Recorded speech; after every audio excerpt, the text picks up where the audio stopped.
Bien-aimés dans le Seigneur, frères et sœurs, que la grâce et la paix de notre Dieu vous soient données de la part de notre Seigneur et Sauveur Jésus-Christ.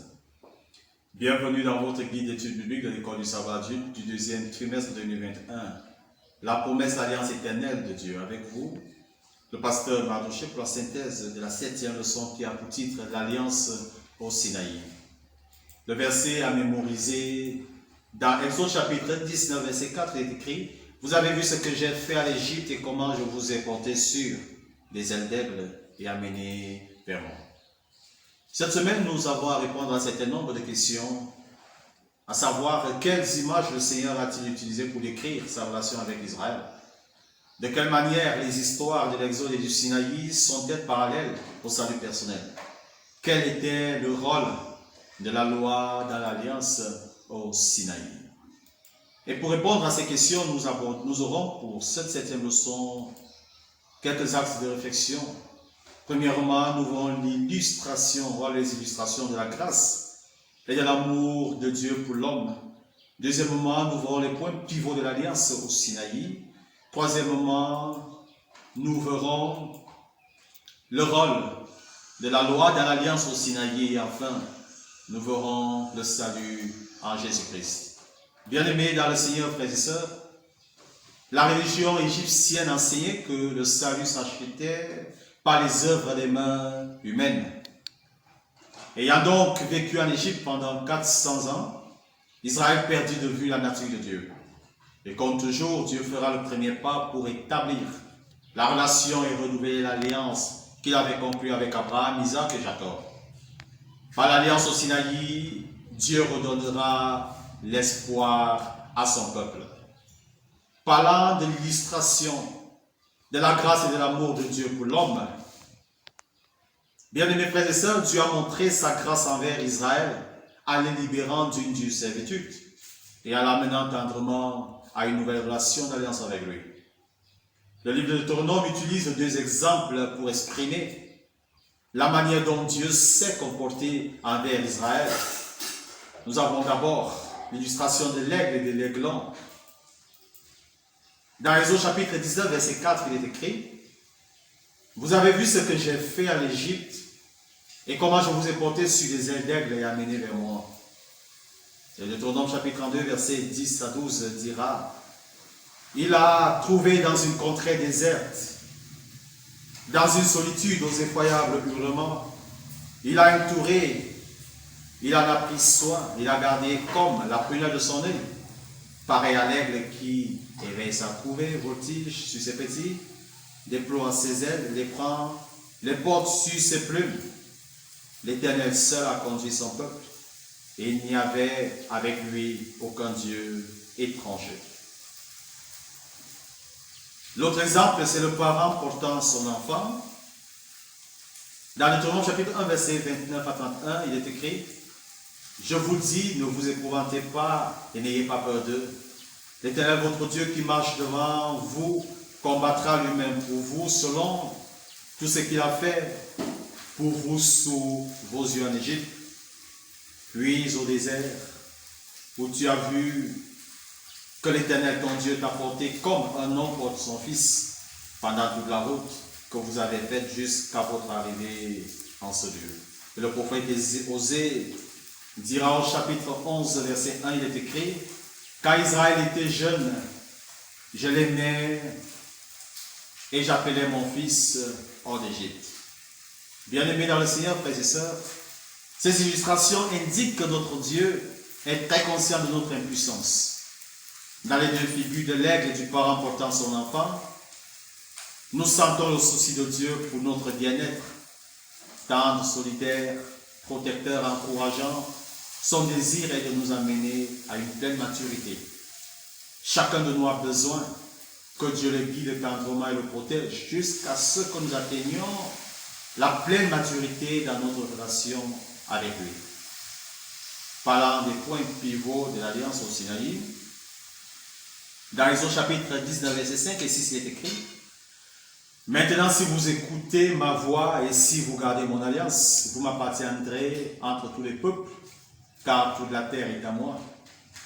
Vous serez pour moi un royaume de sacrificateurs et une nation sainte. Voilà les paroles que tu diras aux enfants d'Israël.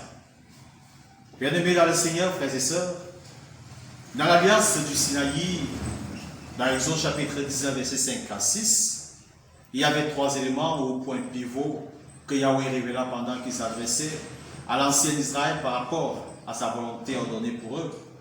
Le premier élément de cette alliance, c'était le désir exprimé par Dieu de faire de la nation hébraïque une possession précieuse. Le deuxième point de cette alliance était que Yahweh planifiait faire d'Israël un royaume de prêtres. Et le troisième point de cette alliance portait sur le plan de Yahweh de faire d'Israël une nation sanctifiée. Bien-aimés, dans le Seigneur, frères et sœurs, nous devons parler aussi du rôle de la loi dans l'alliance.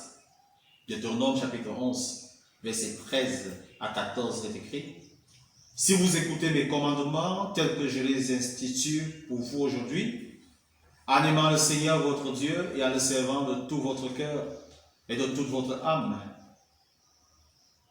je donnerai à votre pays la pluie en son temps, celle de l'automne et celle du printemps, et tu récolteras ton blé, ton vin et ton huile. Et quand nous lisons Exode chapitre 20, versets 1 à 17, nous avons là les 10 commandements que Dieu a donnés à l'homme. Le premier commandement, tu n'auras pas d'autre Dieu devant ma face. Le deuxième, tu ne te feras pas de statue, tu ne te prosterneras pas devant elle. Le troisième commandement, tu ne prendras pas le nom de l'Éternel, ton Dieu, en vain. Quatrième commandement, souviens-toi du jour du sabbat pour le sanctifier. Tu travailleras 6 jours, mais le 7e jour est le jour du sabbat de l'Éternel, ton Dieu. 5e commandement, honore ton père et ta mère. 6e, tu ne commettras pas de meurtre. 7e, tu ne commettras pas d'adultère. 8e, tu ne commettras pas de vol. 9e, tu ne porteras pas de faux témoignages contre ton prochain. Et enfin 10e, tu ne convoiteras pas la maison de ton prochain. Tu ne convoiteras pas la femme de ton prochain, ni sa servante, ni son bœuf, ni son âne, ni rien qui soit à ton prochain. Bien-aimés dans le Seigneur, frères et sœurs, l'obéissance fait partie intégrante de l'alliance. Avant même d'arriver au Sinaï, le peuple d'Israël a dû coopérer avec Dieu en lui obéissant, oindre les poteaux de la porte et quitter l'Égypte. Et nous pouvons nous poser une question. Si l'obéissance est nécessaire pour respecter l'alliance, méritons-nous notre salut par notre obéissance? Bien-aimés frères et sœurs, le salut s'obtient par la foi, l'obéissance en étant le fruit. L'obéissance nous élève spirituellement, intellectuellement et moralement. Romains chapitre 7, verset 7.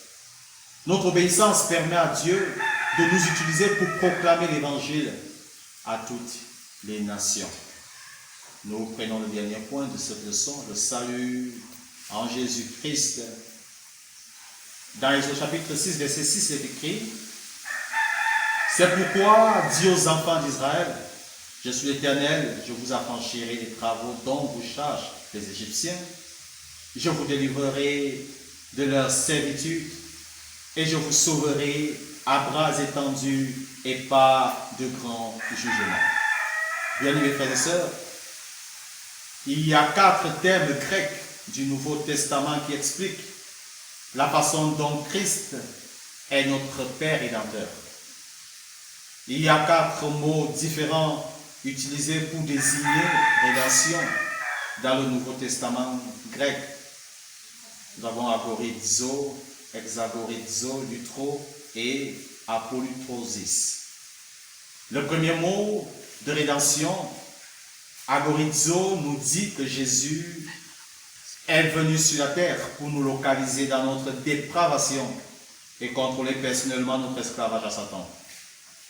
Le deuxième mot de rédemption, hexagorizo, déclare que Jésus est venu non seulement pour contrôler notre condition, mais aussi pour nous retirer définitivement de la puissance de Satan. Le troisième mot de rédemption, lutro, nous dit que Jésus était si dévoué à nous délivrer de la domination de Satan qu'il était prêt à payer le prix de la rançon de son propre sang Et enfin, le quatrième mot de rédemption, apolutrosis, nous dit qu'en plus de nous libérer définitivement de la prise de Satan, Jésus nous a restaurés à la position de fils de Dieu. Maintenant, nous sommes entièrement restaurés et faits co-héritiers de Jésus-Christ lui-même. Romains chapitre 8, le verset 17. Bien-aimés dans le Seigneur, frères et sœurs, dans la leçon 7, l'Alliance au Sinaï, nous voyons combien nous avons besoin d'un sauveur qui meurt sur la croix pour nous sauver par sa grâce et pour que la dette du péché soit payée, puisque nous avons transgressé sa loi. Je voudrais vous inviter à vous unir à moi dans la prière. Prions ensemble, bien-aimés frères et sœurs. Merci Seigneur pour la relation d'amour entre Jésus-Christ et moi. Par ton alliance éternelle, je suis sauvé. Permets-moi, Seigneur, de dire, oui Jésus, je t'accepte comme mon Seigneur et Sauveur. Oui Seigneur, je crois que tu es mort pour moi. Oui Seigneur, je te donne ma vie au nom de Jésus-Christ. Amen. Que bien-aimés dans le Seigneur, frères et sœurs, nous vous souhaitons passer un merveilleux sabbat, ayant la ferme assurance que vous serez des nôtres au prochain numéro, la présentation de la leçon 8. Que Dieu vous bénisse.